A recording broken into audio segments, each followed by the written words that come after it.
श्री गणेशाय नमः, श्री सरस्वती नमः, श्री कृष्णाय नमः। देखिए, आज हम चर्चा करेंगे विश्व में चलने वाले संवत के ऊपर।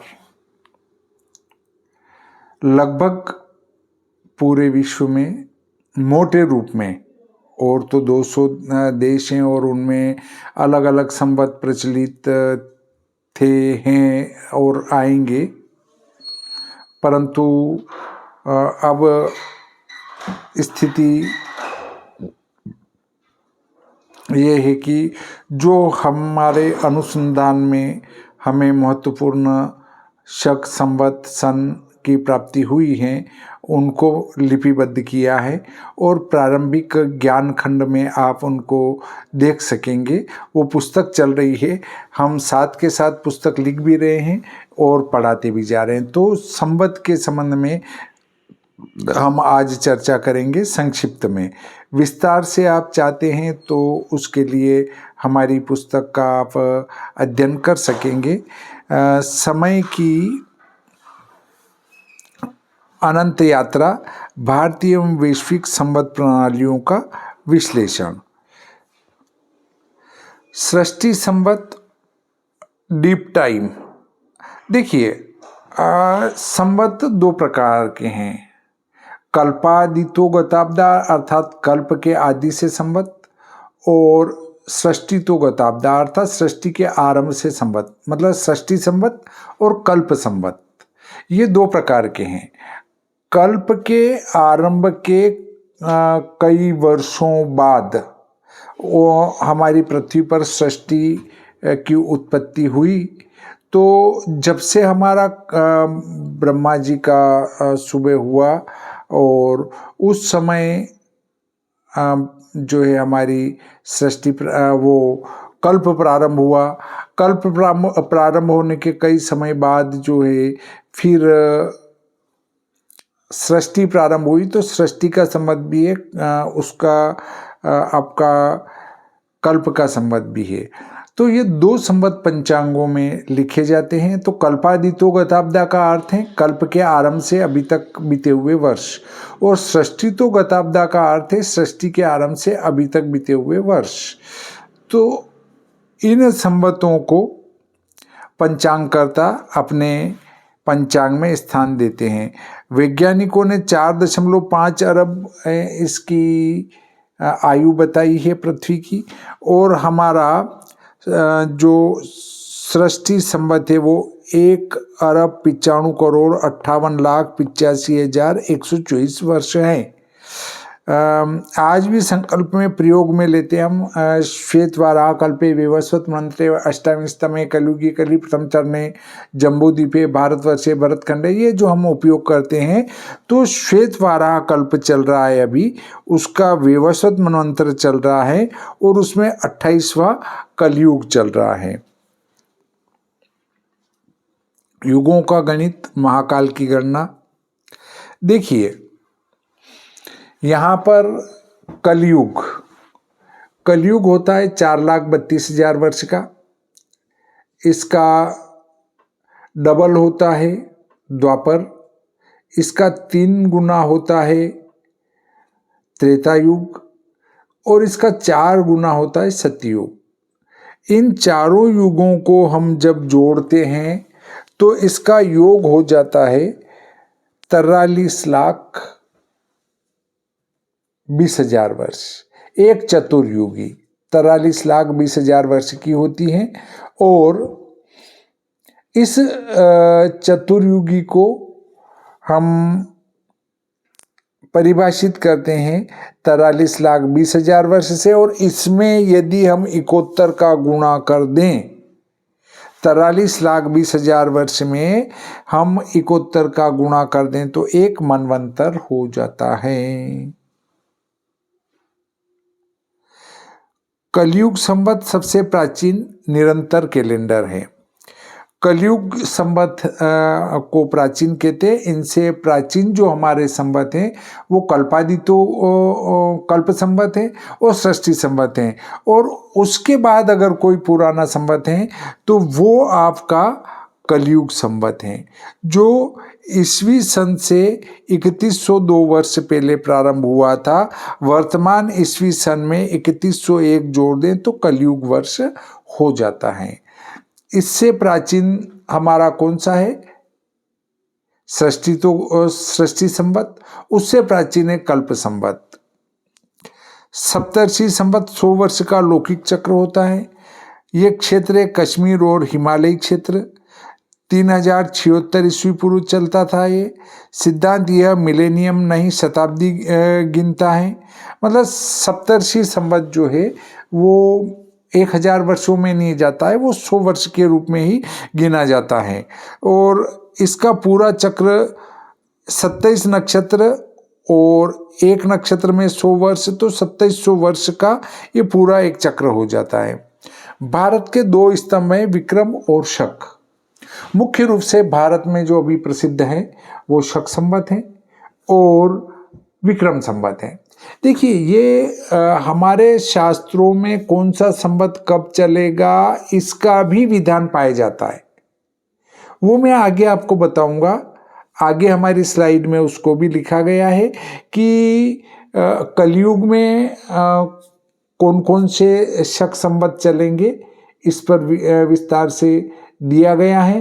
और यहाँ स्लाइड में संक्षिप्त में दिया है, परंतु हमारी पुस्तक जो है प्रारंभिक ज्ञान खंड, उसमें आपको विस्तार से ये जानकारी मिल जाएगी। तो विक्रम संवत है, ईस्वी से 57 वर्ष पूर्व चला था।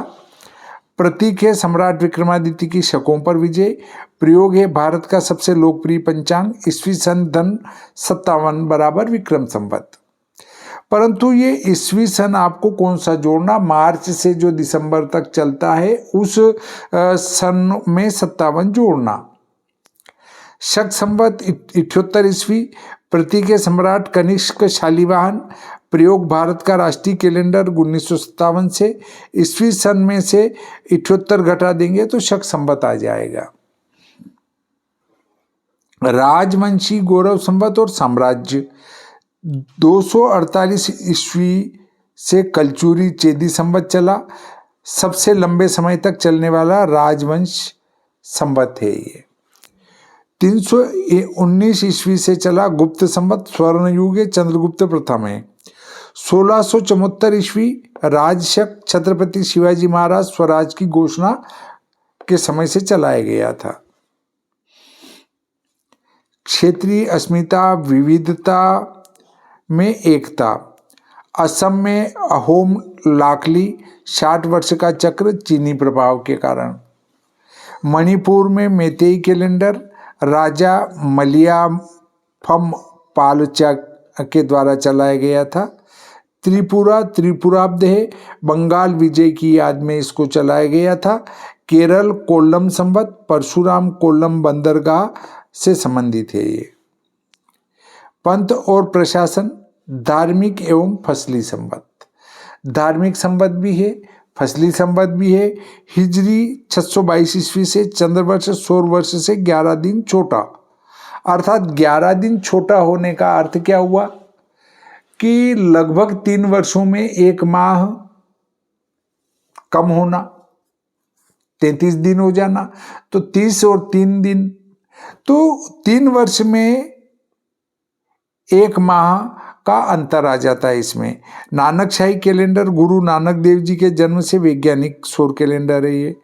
फसली मुगल अकबर द्वारा हिजरी और सौर कैलेंडर का मिश्रण लगान हेतु। पारसी शहनशाही यजदगर्दी संवत 365 दिन लीप ईयर की इसमें समस्या है। विश्व की प्राचीन सभ्यताएं। मिस्र सोथिंग चक्र 1460 वर्ष 360 दिन धन 5 अतिरिक्त दिन, 5 इसमें अतिरिक्त दिन है। चीन संवत 60 वर्ष का चक्र है, 12 जानवर और 5 तत्व हैं इसमें। एक माया कैलेंडर है। लांग काउंट 2012 में 13वां बख्तूनना पूरा हुआ था। ग्रेगोरियन कैलेंडर रेमुलस से पोप ग्रेगरी तक। रेमुलस है 10 महीने 304 दिन का होता था। न्यूमा प्लस जनवरी और फरवरी, उनने इस 10 महीने में 2 महीने और जोड़ दिए तो 12 महीने हो गए। जूलियस सीजर 46 ईस्वी पूर्व 365.25 दिन जूलियन कैलेंडर ये होता था और आज भी जूलियन कैलेंडर चलता है, परंतु हम लोगों को उसकी जानकारी नहीं है, इसलिए हम जूलियन का नाम लेते नहीं हैं। बाकी यदि इंग्लिश जो पुस्तकें हैं, जो विदेशी जो लेखक हैं जो ग्रह गणित करते हैं, वो ग्रेगोरियन कैलेंडर से जूलियन कैलेंडर में बदलकर ही ग्रहों का गणित करते हैं। उसको कहते हैं जेडी। पहले वो बनाते हैं हमारे ग्रेगोरियन कैलेंडर से जूलियन कैलेंडर अर्थात जूलियन डे निकालते हैं, जूलियन डे को कहते हैं जेडी, और उससे गणित करके फिर ग्रह स्पष्ट करते हैं। त्रुटि है 11 मिनट 14 सेकंड, बड़ा है ये। पोप ग्रेगरी ग्रेगोरियन कैलेंडर वर्तमान से, वर्तमान का जो है उससे ये 11 मिनट 14 सेकंड का इनमें आपस में अंतर बैठता है। ये जो ग्रेगोरियन कैलेंडर है इसको हम लेते हैं सायन सूर्य के आधार पर, जो कि 365 दिन 5 घंटे 48 मिनट का होता है और ये पूरा 6 घंटे का होता है।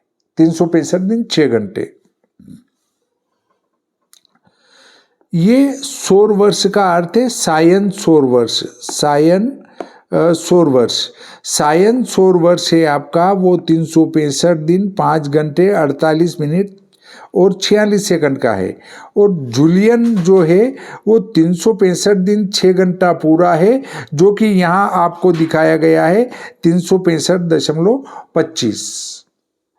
अंतर है 11 मिनट 14 सेकंड प्रति वर्ष और ये निरंतर बढ़ता ही जा रहा है।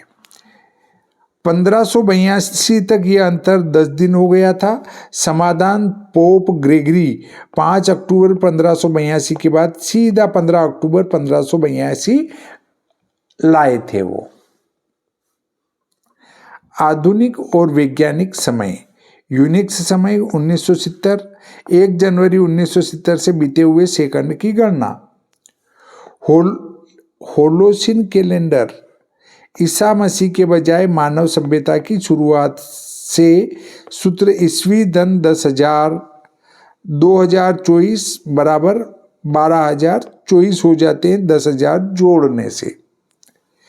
फ्रेंच रिपब्लिकन दशमलव समय असफल प्रयोग, उनने दशमलव में समय को चलाया था और 10 दिन का सप्ताह किया था, परंतु वो असफल हो गया था।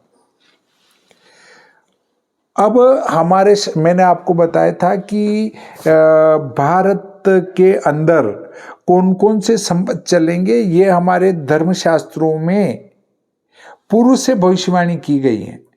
पूर्व से भविष्यवाणी की गई है कि भारत में कलयुग में इन लोगों के द्वारा संवत चलाए जाएंगे, वो इतने समय तक चलेंगे। तो पहले सबसे पहला चला हमारा युधिष्ठिर संवत, वो चला 3044 वर्ष तक। युधिष्ठिर संवत के बाद चला हमारा विक्रमादित्य संवत, जो कि 135 वर्ष तक चलना था शास्त्रों में की गई भविष्यवाणी के अनुसार। परंतु चूंकि विक्रमादित्य महाराज जी का पुण्य बहुत अधिक था, इससे उनका संवत लंबे समय तक अभी तक चल रहा है। परंतु 135 वर्ष बाद जो नए शककर्ता आने वाले थे वो तो आ गए। और यदि हम देखें तो शक संवत को विक्रम संवत से ज्यादा मान्यता अभी शासकीय कार्यों में प्राप्त है, क्योंकि विक्रम संवत का समय ही समाप्त हो चुका है। उनको तो 135 वर्ष तक चलना था। तो शक संवत हमारे पंचांगकर्ताओं की एक बैठक हुई थी सन 1955 में, भारत सरकार के द्वारा वो आहूत की गई थी इस बैठक को, और उसमें सर्वानुमति से शक संवत को मानने की अनुमति सभी पंचांगकर्ताओं द्वारा दी गई। एतदर्थ हमारे सभी शासकीय कार्यों में शक संवत को प्रधानता मिली है। और हमारे जो वर्षा आदि के विश्वा निकालना, लाभ खर्च निकालना, वो सब शक संवत के आधार पर ही गणना की जाती हैं। इससे 3044 तो युधिष्ठिर संवत चला, उसके बाद विक्रमादित्य 135 वर्ष तक चला, उसके बाद शालिवाहन शक जो हमारा चल रहा है अभी, शके 1948 चल रहा है, अब वो 18,000 वर्ष तक निरंतर चलेगा। उसके बाद आएगा विजयाभिनंदन जो कि 10,000 वर्ष तक चलेगा। उसके बाद आएगा नागार्जुन संवत जो 4 लाख वर्ष तक चलेगा। उसके बाद अंतिम संवत आएगा जो कल्की जी महाराज चलाएंगे, 821 वर्ष तक चलेगा। और इन सभी संवतों का योग करें तो वो आपका हो जाता है 4,32,000 वर्ष, अर्थात कलयुग में चलने वाले संवतों की संख्या और कलयुग के वर्ष दोनों बराबर हो गए। अर्थात जो हमारे संवत का जो भविष्यवाणी हमारे शास्त्रकारों ने की थी वो सटीक और सही है। इसके बाद हम अगले बिंदु पर विचार करें तो कल्की जी महाराज का जो अवतार होगा वो 821 वर्ष रहेंगे और हो जाएगा कलयुग के। ये हमारे शास्त्रों में पूर्व से लिखा गया है। कुछ विद्वान कथा करते हैं, वो कहते हैं कल्की महाराज का अवतार हो चुका है। एक ऐसा कुछ उपकरण पकड़ के उसको खड़ा करते हैं और कहते हैं कि कल्की महाराज का अवतार हो गया है, पर मैं बताऊंगा नहीं, उनको मैं बता नहीं सकता, उनका नाम बताना उचित नहीं है, तो वो ऐसा भी कहते हैं। जबकि हमारे शास्त्रों में लिखा है 821 वर्ष रहेंगे और कल्की महाराज का अवतार होगा। और अब देखिए शक संवत कोई भी चला देता है, परंतु हमारे शास्त्रों में शक संवत की मर्यादा बताई गई है। वो ये है कि वह राजा जो अपनी प्रजा को कर्ज मुक्त कर दे, अर्थात प्रजा के ऊपर जो कर्ज है, माना मैंने किसी व्यक्ति से कर्ज ले रखा है, मान लो 5 लाख का, तो वो राजा जांच करे कि मेरी प्रजा ने कितना कितना कर्ज लिया है, और जिसने जितना कर्ज लिया है वो अपने खजाने से उस कर्ज का चुकारा कर दे, वही व्यक्ति शक चलाने का या संवत चलाने का अधिकारी है। अन्य व्यक्ति शक संवत चलाने के अधिकारी नहीं होते हैं। ऐसा हमारे शास्त्रों में मर्यादा दी गई है, परंतु अब तो कोई भी कुछ भी संवत चला ले, उससे कोई फर्क नहीं पड़ता है। तो अभी हमारा भारत स्वतंत्र हुआ तो स्वतंत्रता संवत चला, भारत में गणतंत्र लागू हुआ तो गणतंत्र संवत चल चुका है। अब भगवान राम का मंदिर बना तो राम राज्य संवत चल चुका है। इस प्रकार परंतु संवत चलाने की जो मर्यादा है वो इस प्रकार की है। मैंने आपको बताया कि जो कर्ज मुक्त कर दे पूरी जनता को। निष्कर्ष समय का चक्र, समय केवल एक सीधी रेखा नहीं बल्कि एक चक्र है। नैनो सेकंड की शुद्धता से लेकर युगों के विस्तार तक कालबोध हमें ब्रह्मांड में अपना स्थान समझने में मदद करता है। तो इस प्रकार आज का ये हमारा प्रकरण पूरा होता है। हमारे सभी विद्यार्थी कोई प्रश्न उत्पन्न हो तो ग्रुप में प्रश्न पूछ सकते हैं, उनका समाधान किया जाएगा। और जब लगे आपको कि नहीं अब आप ऑनलाइन आकर हमें समझाइए, तो बराबर मैं ऑनलाइन आकर आपको जो ऐप डाउनलोड करवाइए उसके माध्यम से ऑनलाइन भी चर्चा करूँगा। श्री सरस्वती नमः, श्री कृष्णाय नमः, श्री गणेशाय नमः।